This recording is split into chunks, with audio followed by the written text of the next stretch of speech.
Que Hachem vous aide à chacun de vous de continuer, de progresser et d'exploiter, d'accroître l'Imodat Torah. Amen. Shema Yisrael, Adonai,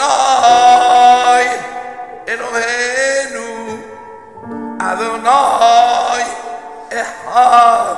Le Rav Hamou est né à Fès le 1er août 1947. Il est issu d'une famille nombreuse. Il va faire toute sa scolarité dans la ville de Fès. L'âge de la bar mitzvah, il va faire une rencontre extraordinaire qui va lui changer le cours de sa vie. Il va rencontrer le Rav Nissim Zaken, Zecher Tzadik Bekadosh Livracha, qui n'était pas le Rav de la ville.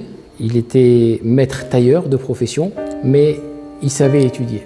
Et il l'a pris sous son aile et il va lui apprendre à étudier. Il venait le voir dans son atelier. Rav Hamou prenait le livre, le Chumash ou le Nevi'im, il lisait et Rav Nissim lui faisait le commentaire et l'explication. Il va tout de suite s'attacher aux Talmidei Hachamim et aux Rabbanim de la ville, notamment à Rav Meir Israël Alav Shalom, qui était le Rosh Yeshiva de la ville de Fès. En 1967, le Rav Hamou quitte le Maroc pour Strasbourg avec un bac scientifique pour faire des études de médecine. Il arrive à Strasbourg et tout de suite il se connecte avec un Makom Torah qui est Échelle, où là il va faire une rencontre extraordinaire, celle du Rav Alain Samuel qui à l'époque était étudiant en mathématiques, et ils vont être pris en charge tous les soirs par le Rav Gabriel Itach Shlita. Ils vont se motiver et ils vont décider d'abandonner leurs études chacun de son côté et d'aller en Eretz Israël pour une yeshiva. Ils découvrent un livre qui s'appelle Aléchour, écrit par le Rav Shlomo Volbe. Ce livre-là va l'accompagner tout au long de sa vie. Il va le construire en profondeur. C'est un livre de pensée juive, de philosophie juive et surtout de moussar. En découvrant cet ouvrage, il va choisir d'aller dans la yeshiva de ce Rav. Il va donc être reçu par Rav Shlomo Volbe en personne. Il va lui dire « Quel âge tu as ?» Rav Hamou, venant du Maroc, va lui répondre dans le langage du Chumash. Il va lui dire « Ben echad ve'esrim shana anochi ». Le Rav Volbe lui dit « Tu n'as rien à faire dans une yeshiva ashkénaze, c'est dans une yeshiva sfarad que tu vas y aller, c'est en face chez Rabbi Nissim Toledano ». Après 2 ans de yeshiva chez Erit Yosef, il va revenir à Strasbourg pour se marier le 25 septembre 1970. Ils vont habiter avec la rabbinite au Beth Hillel, qui est un foyer d'étudiants, qu'ils vont diriger tous les deux le soir, puisque c'est un internat. Il intègre le kollel de Rav Philippe Cohn à Alav Shalom. En 1972, il va être appelé par le Rav Marco Meir Shlita et le Rav Rouah Shlita pour intégrer le kollel d'Egenaim, une ville située dans le Haut-Rhin, à côté de Bâle, où là-bas il va faire une rencontre extraordinaire. Il va rencontrer le grand Rav Raphaël Israël de Sarcelles, avec lequel il va faire une havruta qui va durer plusieurs années. En 1978, il va être appelé par le Rav Jean-Paul Amoyel Shlita pour venir créer le kollel de Gourarié, en Seine-et-Marne, dans le 77. Et tout de suite, les élèves, les talmidim vont être séduits par la personne, par sa grâce, par sa beauté, par sa gentillesse, par sa disponibilité et surtout par sa avodat Hashem. On sentait qu'il avait un amour indéfectible avec Akadosh Baruch Hu. Ma première rencontre avec le Rav, le 16 septembre 1979, jamais je pourrais oublier cette date-là. On arrive donc à la yeshiva à Gourarié. Je descends de l'autobus avec tous les élèves et la première personne que je vois devant moi, le Rav Hamou. Il nous arrivait souvent d'aller au kollel, le voir étudier, parce qu'on avait compris que c'était quelqu'un d'exceptionnel. Pour l'anecdote, j'ai un problème avec un Tosfot que je n'arrive pas à comprendre. J'arrive du Maroc à peine bar mitzvah et je demande à Rav Hamou naturellement de m'aider. Il m'a dit avec plaisir. Il commence à m'expliquer le Tosfot. Tu as compris? Non, j'ai pas compris, Rav. On fait une 2e fois, on fait une 3e fois, on fait une 4e fois. Il me dit, est-ce que tu préfères que je t'explique en arabe? Peut-être qu'en arabe tu vas comprendre. Pas que tu ne comprends pas le français, mais peut-être que ça va rentrer mieux. Il me dit, mais tu ris pas. Il me fait l'explication en arabe, et bah, au Hachem, c'est rentré. Rav Hamou était quelqu'un de très disponible. Il avait une ahavat Hachem, l'amour de Dieu et l'amour du prochain. C'était quelque chose qui était lié. Il ne pouvait pas y avoir d'amour d'Hachem sans l'amour du prochain. Il se souciait de chacun des élèves. Il était noséol, c'est-à-dire qu'il portait le souci de chacun. Si quelqu'un souffrait, il souffrait avec lui. Son rapport avec le Limud Torah, c'était son rapport avec Hachem. Il fermait ses yeux, il se connectait à Kadosh Baruch Hu. Rav Hamou avait la maîtrise du chasse. C'est pas moi qui le dis, c'est Rav Nissim Rebibo qui l'a dit à Rav Yosef Tzitruga Alav Shalom. Que Rav Hamou était baki bachas, c'est-à-dire qu'il avait la maîtrise de tout le Talmud. Plusieurs fois, le Rav me disait que s'il est arrivé à ce niveau de limoud, c'est grâce aussi à la rabbinite. Elle était prête à tout pour que son mari étudie. Toute cette période-là, il va faire des rencontres extraordinaires. Il va voir comme Havouta le Rav Perl, l'ancien Rosh Kollel de Créteil, où il va étudier pendant de nombreuses années à ses côtés. En 1991, le Kollel de Gourarié va être délocalisé. Il va aller à Créteil. Le Rav va devoir les rejoindre. Il cherche un appartement. Il ne trouve pas. Pourquoi il ne trouve pas? Parce qu'il cherchait une souka.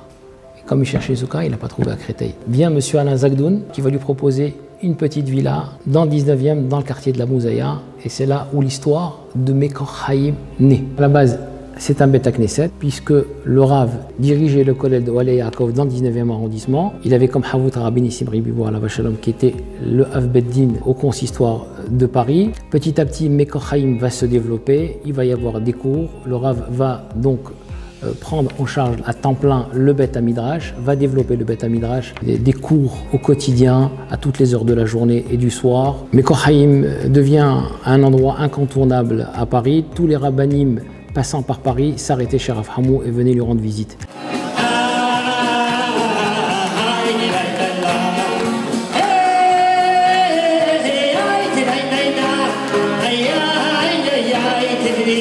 Le Rav avait pour habitude de faire tous les Erev Rosh Chodesh Nissan, le gala. C'est une date auquel il donnait beaucoup d'importance. Mais c'était pas un gala, c'était un Simchat Torah pour lui. C'était quelque chose qu'il vivait pleinement. Il disait, j'ai 2 Simchat Torah dans l'année. Simchat Torah que nous vivons après Sukkot et Simchat Torah du gala. Les gens aimaient venir dans ce gala-là. C'était un gala où le Rav dansait, où il y avait une simcha, une joie extraordinaire. La Simchat Torah doit nous accompagner tout le temps. Votre Hachem, ce soir, on a vécu un moment de simcha extraordinaire. Lors d'un gala, on nous dit qu'il allait avoir un invité spécial, un grand Rosh Yeshiva, qui est donc le Rosh Yeshiva de Be'er Yaakov, actuel, Rav Shapira, Shlita. Il arrive, tout le monde se lève, Rav Shapira rentre, Rav Hamou va l'accueillir, et naturellement, ils vont sur la piste de danse, et ils dansent, et ils dansent, et ils dansent avec une Simchat Torah intense. Et là, Rav Hamou s'arrête, et il va dire, Rabotai, ce soir, je vous demande de ne pas penser à moi. Pensez à Rav Shapira. Moi, ce soir, mettez-moi de côté. Le gala, c'est 4 mois de préparation. En tant qu'organisateur du gala, j'entends Rav Hamou dire ça. Et je me dis, c'est quand même contrariant. Mais en même temps, je me dis, mais c'est Rav Hamou. C'est tout à fait Rav Hamou. Ahavat Israël, c'est quelque chose qui marche avec Ahavat Hashem. C'est pas quelque chose qu'on peut dissocier. C'est toujours l'autre. Il vivait avec ces mitzvot qui sont des mitzvot constantes, inspirées bien évidemment du Haléchour. Quand je revenais à Paris pour le gala, naturellement invité chez lui, je me lève en pleine nuit pour aller boire un verre d'eau à la cuisine. Le Rav est là, la Gemara ouvert. Et je lui dis, Rav, il faut se reposer. Vous êtes fatigué demain matin. Comment tu veux que je me repose? Et un karatato vis-à-vis d'Hachem, la reconnaissance. On a réussi le gala. Il faut que je sois reconnaissant vis-à-vis d'Hachem. Alors quoi? On fait comment? Il faut être reconnaissant vis-à-vis d'Hachem. La tfila de Rav Hamou, c'est quelque chose d'exceptionnel pour ceux qui ont connu Mekor Haïm ou pour ceux qui l'ont connu à Gourarié. Une tfila exceptionnelle, mot par mot. Quand les rabbanim, les grands rabbanim, les Raché Shivot, les Admourim venaient à Mekor Haïm et qu'ils l'entendaient prier, ils disaient, mais on ne peut pas imaginer qu'aujourd'hui, il y a des gens qui prient encore comme ça. Tisha B'Av Mekor Haïm, les gens venaient de partout pour passer la journée avec le Rav. On s'assied bien évidemment par terre avec le Rav. Le Rav pleurait sur chaque kina, vekina. Il pleurait avec des larmes chaudes. Moussaf de Kippour, il pleurait à chaudes larmes. Le Moussaf durait au moins 2h30. Il ne faisait pas sa prière, il la vivait. Chaque génération, c'est missionnaire. C'est sûr, c'est pas facile. Au vu de la situation, j'appelle le Rav pour lui demander comment on allait pouvoir organiser le gala cette année, puisque des idées de confinement commençaient à s'installer. Il me dit, cette année, je ne te permets pas de venir. Vu la situation, tu restes avec tes enfants. Juste après Purim, j'apprends par la rabbinite que le Rav est cloué au lit, qu'elle est mal au point et qu'ils avaient contracté le Covid. Bien évidemment, je me soucie, je prends peur, je m'inquiète, sachant que le Rav est très fragile de santé. Les choses commençaient à se compliquer pour le Rav. On l'a mis sous oxygène, on l'a transporté à l'hôpital. Dès son arrivée à l'hôpital, le pronostic de vie était engagé. Ça s'est très vite dégradé et Erev Rosh Chodesh Nissan, cette fameuse date du gala, il décède. Il fallait tout de suite s'occuper de la Levaya et de l'organisation de l'enterrement en Eretz Israël. L'intervention du Rav Aryeh Deri a été décisive. Nous avons pu, Baruch Hashem, faire les choses assez rapidement et correctement. Grâce à cette intervention et aux échos du Rav, d'autres corps qui étaient en souffrance en France ont pu être rapatriés par le même circuit. Enterrement en pleine nuit avec toutes les difficultés que ça comporte, les difficultés sanitaires bien évidemment, et je me rends compte que probablement je ne pourrais pas assister alors que j'habite en Eretz Israël, parce qu'il y avait des barrages sur les routes et compagnie. Nous étions une vingtaine finalement à assister à la Levaya du Rav. Une grande frustration. Mais nous avions le soutien des grands rabbinim, notamment le Rosh Yeshiva de Mir, Shlita, le Rav Edrachi, qui nous a tenu le discours suivant, que le Rav Hamou n'aurait pas voulu que l'on prenne des risques pour venir à la Levaya. Bien évidemment, les nouveaux moyens technologiques ont permis à plusieurs milliers de personnes de suivre en direct la Levaya. La tombe du Rav à Har HaMenuchot, à Givat Shaul, à Yerushalayim, Eret Kodesh, près du mur, me rappelle la tombe du Rabbi Meir Israël à Fez, son Rav, sa référence. Le Rav Hamou, c'était le Emet, Aleph de Ahava, Ahavat Hashem, Ahavat Israël, l'amour d'Akadosh Baruch Hu, l'amour du prochain. Même Massour, il était engagé à Akadosh Baruch Hu. Tav Torah, il était Kulo Torah. Tout était parfait chez lui. Sa manière de penser, sa manière d'étudier, sa manière de prier, sa manière de recevoir, son hospitalité. Il servait lui-même ses invités à table. C'était une joie pour lui. Le comportement du Rav était un comportement exemplaire. Il faisait attention tout le temps à être Mekadesh Shem Shamayim, ça veut dire la sanctification du nom. Il défendait le nom de Dieu partout.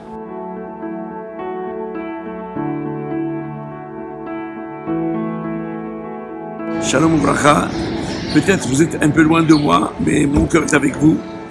Et je suis tout heureux de pouvoir vous souhaiter Orech Yamim, Shnot Hayim, dans la Tzlaha, dans le Nahat, avec les enfants, les petits-enfants. Une bonne santé pour vous tous.